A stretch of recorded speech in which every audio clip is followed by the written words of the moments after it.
Hi everybody, this is Rob Halford from Judas Priest and you're watching Loudwire.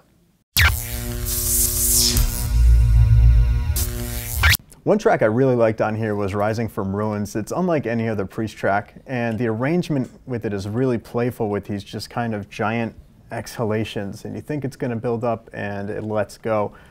Take me through the process of writing that one. To me it has textures of Blood Red Skies, or it has a bit of a texture of the Sentinel. You know, these songs that are full of adventure and full of drama and this big landscape of sound. When Priest makes an album, there are certain things that are already established. You know what kind of experiences you want to share. The basic brand, Priest brand, if you want to call it that. Everybody knows how Maiden sounds, everybody knows how Sabbath sounds, everybody knows how Ozzy sounds, everybody knows how Priest sounds. That's what I mean by a brand. You have a definitive thing. When people talk about a band, they go, oh yeah, I can hear their music. So that's the way it is with Priest, that's what I'm trying to say. So beyond the templates of where you would like to go when you're putting together an album, again, it's just a lot of fun and just seeing what you're able to do all these years later. Rob called your playing on this album mind-blowing. So what do you feel you brought to the table? We hear in Lightning Strike, like there's these little flourishes, these nice little accented licks going on. What do you felt was your biggest contribution to Firepower? It's more, from a guitar playing point of view, it's the spaces within the notes. You know, the more notes you play, the less space there is. The less space there is, the less chance there is to put forward your fingerprint. And in my experience, the guitar players that connect the most with hard rock and metal are the ones that say the most. David Gilmour, Michael Schenker, you know, Zakk Wylde. You know, the more notes there are, it's phenomenal what they do. But even Ken and Glenn, Dave Murray, Adrian Smith from Iron Maiden, it was all about the note choice and the phrasing and what they're saying with those notes. Again, it's just a conscious effort to try and better yourself, add to the song, add to the sentiment of the song, and you know, sound badass. You know.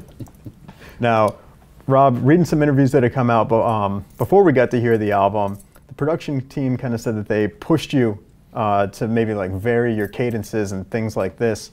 So what was it like having another person in your ear to push you and do some things that maybe you wouldn't have thought to do conventionally? Tom's great with harmonies, isn't he, Richie? Yeah. He's the harmony Meister. There was an interesting thing where Tom Allom had the stems from Screaming for Vengeance sessions. So you could isolate Rob's voice, the guitars, the drums, what they were doing, and we would listen back to them. And it's surprising how many vocal harmonies are on the record that you wouldn't know about. But when you listen to them broken down, there they all are, and if you take them out, it sounds completely different. And again, that was no doubt Tom getting you know, those textures and putting them on there, and you know, and hearing Rob's voice back through the speakers at the same time playing Screaming for Vengeance Rob from 35 years ago. It was the same voice. It was incredible to hear. It's the same quality, the same sound. It was really incredible to hear that sort of energy still. I mean, hats off to him. He's been doing it, as he said, almost 50 years, and he's still slaying. You know, he's an inspiration to work with, you know. You just have to really let go and put your trust and faith in these people that you know have the ability to get the best work out of you. But, oh God, Andy should change his name to Andy Do It Again Sneap. He's notorious for that. And that's a good thing, you know, because you've got to be strong enough to tell somebody like me who's been doing this for nearly 50 years, do it again, you know. What is that thing you were telling me about a certain guitar player? And somebody said to him, do it again, and he goes, it's not good enough. And he goes, well, you make it good enough, and gave the guitar to the producer, you know.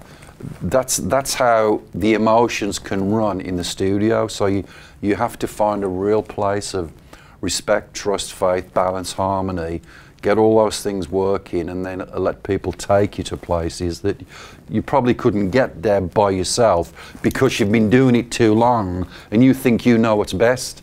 And I think that's the best take. Well, no, it's not. Do it again.